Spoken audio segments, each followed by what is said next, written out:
Is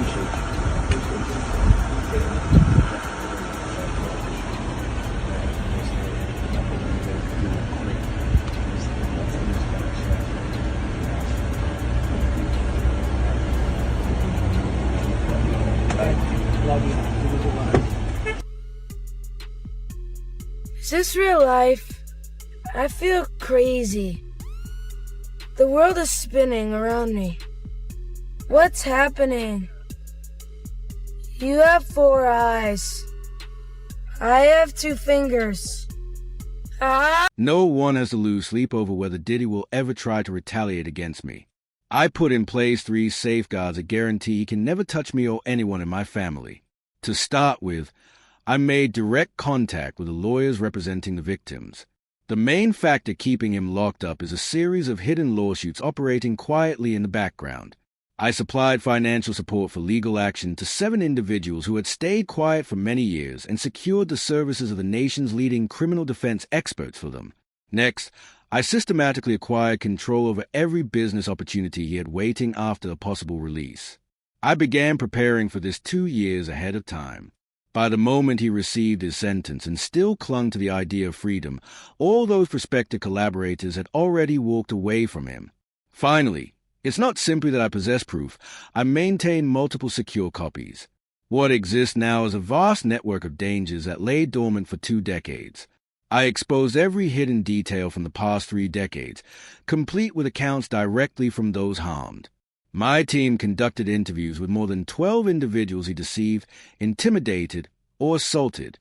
Does that seem extreme? It isn't. He ruined countless lives over a span of decades. All I've done is ensure he remains behind bars a little longer to answer for it. I feel no fear toward his associates or any warnings he might issue. I'm aware he still dreams of a return from inside those walls, yet the reality remains that he will never re-emerge. Yeah, so as soon as you turn 16, you know what I'm saying, I'm gonna let you rock this every time you come to LA. Yeah, this gonna be yours. So every time you come to LA, it's a little dusty, but you know, go get the front shot of this. Man. Turn that out. Minute. Woo. Okay. Okay. Alright, so I'm gonna be driving this next year. Yeah, when you get 16, you come down there, you gotta, you know, wear your seat. I mean, I'm 15, you could ride in the passenger seat. I got my permit. Not yet. No. Alright, 16. You're not ready. 16. Let's slow down. Let's slow down, Justin. Okay. Let's slow down. Okay. One step at a time. But yeah, the keys is yours when when you get 16. You good to go. I'm good to go. Yeah. Alright. Then when you get 18, you get the house. You get the mansion. Okay. I get the mansion. Yeah. So where are we off to now? And where would you like to go? I mean, wherever you want to go. Where are we going? So check this out, yo. Justin, you ever seen the movie 48 Hours? Right now, he's having 48 hours with Diddy, him and his boy. They're having the times of their lives, like, you know, where we hanging out and what we doing.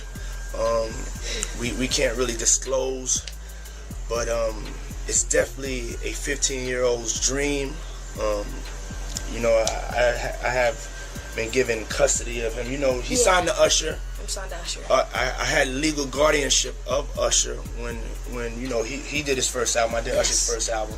I don't have legal guardianship of him, but for the next 48 hours, he's with me. So and we gonna go full crazy. We're going crazy. Crazy. I'm taking this out tonight. What you wanna do? What you wanna do over the next 48 hours? 48 hours. Let's go. Let's just go get some girls. Let's go hang out some girls. A man after my heart. That's what I'm talking about, kid. For a long time, the entertainment world dismissed the entire matter as insignificant chatter. Short videos were played for laughs, awkward instances were brushed aside, and probing questions were never pursued. Today, however, with the release of 50 Cent's latest documentary, people are revisiting the sequence of events, and what once seemed like mere gossip is now being dragged into full view. Standing at the heart of this examination are Diddy, a figure whose authority molded numerous professional powers, and Justin Bieber, a young talent who stepped into that environment at an alarmingly early age. This discussion goes beyond isolated video snippets or internet theories. It centers on dominance, enforce quiet, and the length of time certain truths can remain concealed when a large number of individuals profit from refusing to investigate more deeply. You got people in the industry that's been saying for years, this man is having sex with underage. So now the federal government is looking at that like, yo, when is somebody gonna come forward? We got this information, this alleged information, but nobody's willing to come forward. Then they go on and say, yo, Shakur Stewart mysteriously dead. Supposed to be a self-inflicted wound. Person that had everything going for him in their life. Kim Porter dead. Somebody's car gets blown up.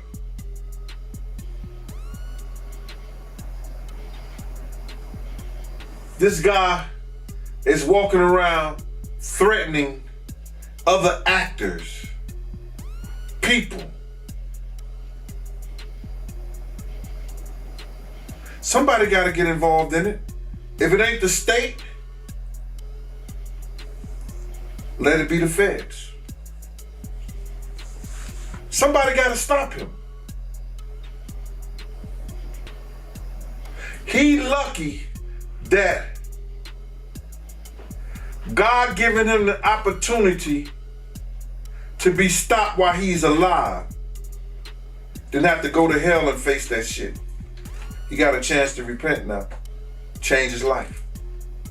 You mentioned minors, and a lot of people have been trying to drag Justin Bieber into this situation because there's a lot of suspect looking videos with Diddy and Bieber in it, and they're making a lot of allegations. The ascent of Justin Bieber was presented to the public as a contemporary success story, yet underneath the achievements lingered a troubling reality. A young minor moving through mature networks of influence without any clear protective measures in place. Old recordings and past conversations reveal Bieber repeatedly situated in settings where connections, sway, and celebrity status took priority over suitable limits for someone his age. For years, these situations spread in low volumes, written off as quirky aspect of famous lifestyles instead of being challenged as serious organizational dangers. The deeper suggestion does not revolve around one isolated incident, but rather around acceptance as normal, the way an entire sector trained itself to avert its gaze.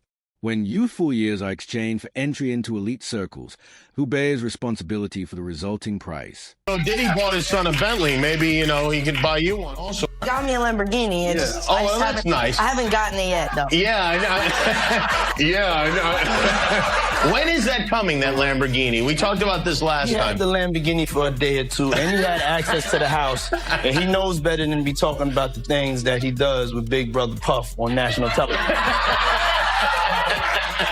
Well, apparently not. Everything ain't for everybody. Do you believe the guy in the tape is white?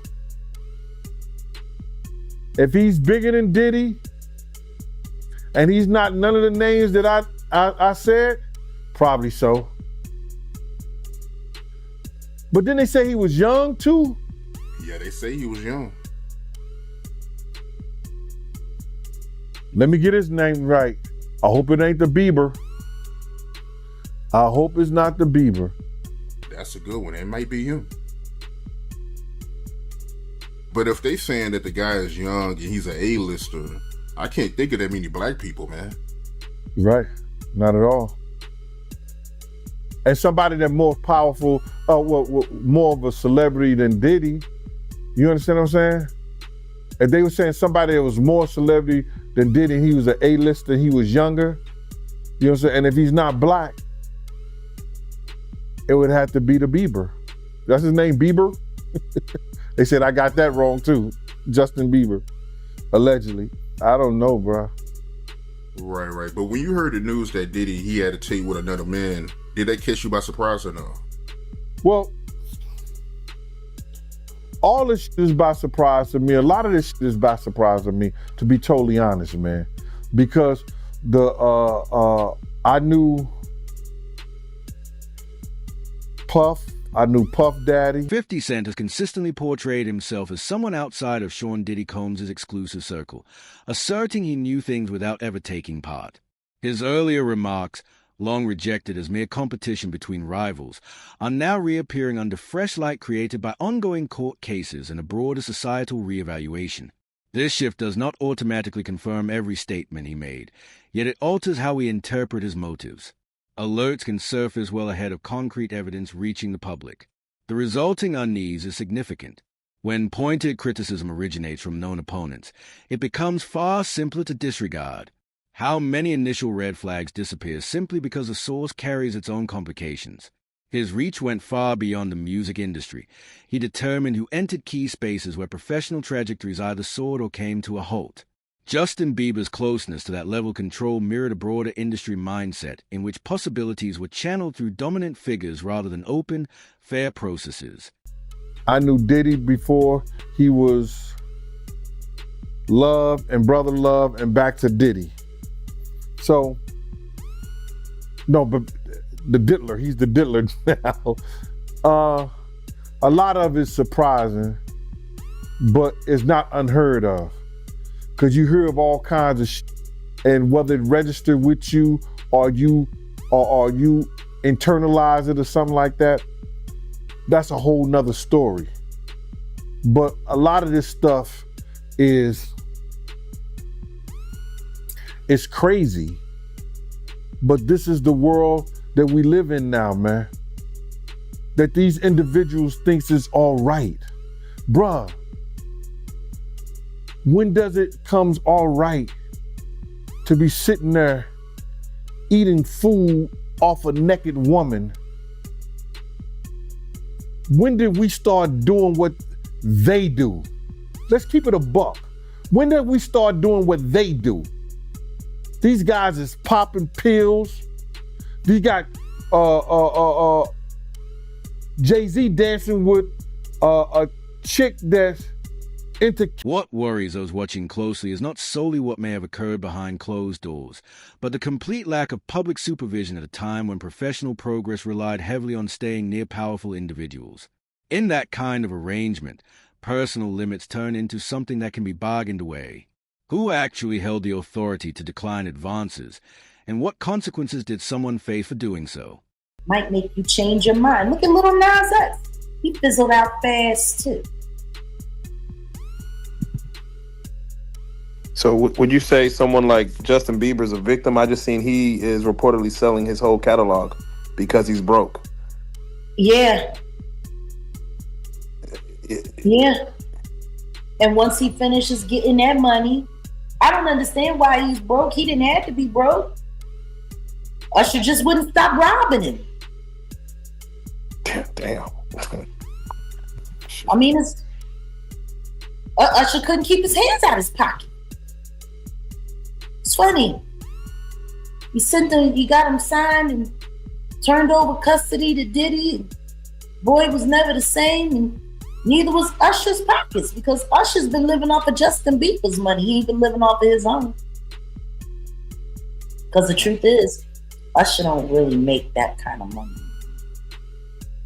And I'm really just kind of sick and tired of Usher Raymond. Yeah, I'm really kind of disgusted with Usher Raymond, who does Greek wrestling nude with men over Frosted Flakes, allegedly. Like, I'm sick and tired of this guy who everyone knows got the Diddy bumps, who's been sued for passing them on and lost, is still sitting there disgracing women in front of their men who bought the tickets to like that whole scheme. He's causing a lot of divorce courts. But why? He don't even want them. He don't want them women. He's literally doing it just to destroy relationships. Well before Justin Bieber stepped into fame, Usher openly recounted how, as a young teenager, he was placed directly into Diddy's circle, an arrangement he later described as introducing him to mature situations far too soon. That earlier account carries weight because it creates a clear pattern rather than isolated hearsay. When the same roots reappear across different generations, the idea of pure coincidence grows harder to accept.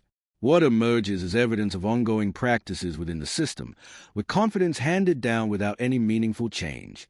If unease was recognized once before, why was the entire framework allowed to remain unchanged for the next young talent?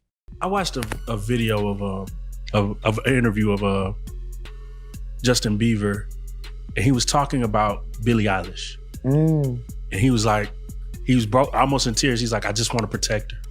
I just want to keep her safe. Yeah. What do you think he went through? Because he knows what's been happening to Billie. Just like everybody knew what was happening to Millie Bobby Brown girl with Drake. These people are monsters. As attention on Diddy grew sharper, numerous public figures who once shared close ties with him opted for quiet, in stark contrast to 50 Cent, who kept raising his voice on the matter. This difference highlights a hidden formula that governs the entertainment field. Voicing concern can damage valuable connections, while staying quiet helps maintain them.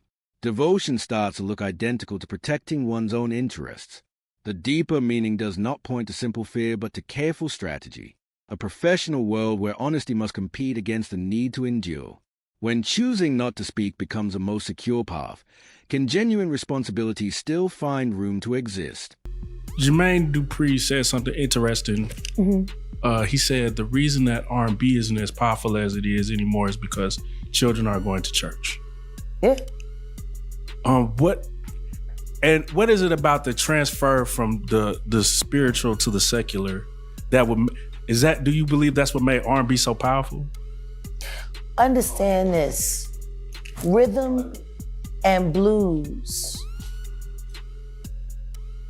was a combination of gospel and soul music. Because soul music has always been around in one form or another. It's just evolved throughout the years. And you got gospel.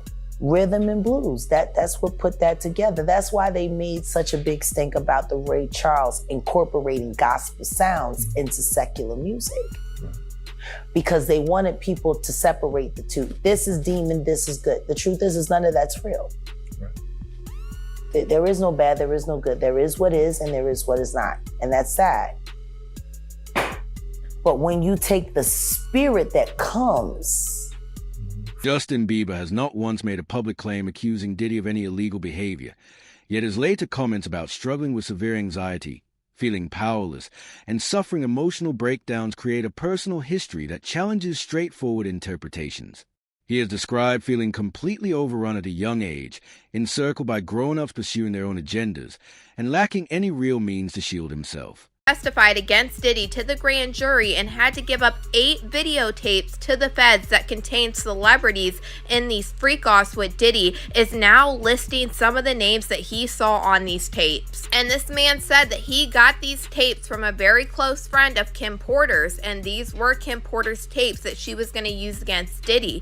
And some of the names that he says are some that we have heard rumored over the years. He said he saw Justin Bieber on this tape and he appeared to be underage during this time. He also saw Usher on these tapes and Usher definitely appeared to be underage. And this one gave me the chills because we've heard that Usher is the one that sent Justin Bieber to Diddy. Courtney Burgess sat down with the Too Strong channel here on YouTube and started naming some of the celebrities that he saw on these tapes. Were kids involved in these parties that you can verify from looking at the tapes? If Justin Bieber was older than he's supposed to have been, yes. If Usher was older, well, Usher was definitely young. Okay. You understand? It showed the part where his, the blood was all in his bed. You understand? It looked like they came home from a event, a party or something. Went on to explain how Danny Boy was also in one of these videos with Mary J. Blige and Diddy together. And Danny Boy admitted when he was 15 that Mary J. Blige flew him out to New York and he slept with her while he... The deeper meaning here is not tied to courtroom standards. It is deeply personal. Lasting pain does not always come accompanied by a formal complaint. At times it emerges much later as unexplained wounds without a clear label. If the damage originates from widespread practices, why do we insist on one specific charge before we are willing to recognize its existence? Mary J. Danny Boy. Danny Boy, okay. You know what Danny Boy is? I heard that before. I don't, I've been so far away from hip hop, I forgot, but I have heard that name, Danny Boy. Danny Boy back then, he was about 16. They both was about. He also claimed that Jaden Smith, Will Smith's son, were in these videos, and he also said that there was photographs and videos of Diddy eating off of young girls. Pictures or images of any of this stuff? Yeah, I got Justin Bieber, Will Smith's son, whatever his name is. Other females on the table, they was young. He was eating off them. A lot of entertainments in there. I got calls from certain of them wanting to get the tape out of my hand. And I said, I don't know what you're talking about. And I have said that if this man testified to the grand jury, the feds had to have some reason to bring him in to actually testify against Diddy. But y'all let me know what you guys think about this man naming all of the people on the Diddy tapes in the... Once Diddy's situation moved into federal proceedings, the broader dialogue changed from whispered speculation to matters recorded in official records. Formal accusations, judicial outcomes, and subsequent appeals limited what could be stated with confidence while simultaneously opening wider institutional analysis. Legal systems handle specific conduct, not overall culture, which leaves major issues unresolved. The message is clear and sobering. Being within the law does not automatically mean being ethically sound, and an acquittal in one area does not wipe away broader patterns of injury. When a court finalizes its ruling on a matter, does that also signal the end of any further public discussion? You think he has a mole or an informant in his camp that's cooperating? Oh, no doubt. No doubt. Listen, bro. Just doing law enforcement myself, just take for instance. I think the individual was a Syracuse former basketball player named Jason Barnes or Beard or something like that. He already had drug charges against him. The day Diddy house get raided, they catch him getting on a plane and they put him into custody. Didn't that sound a little weird? People didn't catch that. They either put him in custody for a couple of reasons. You understand?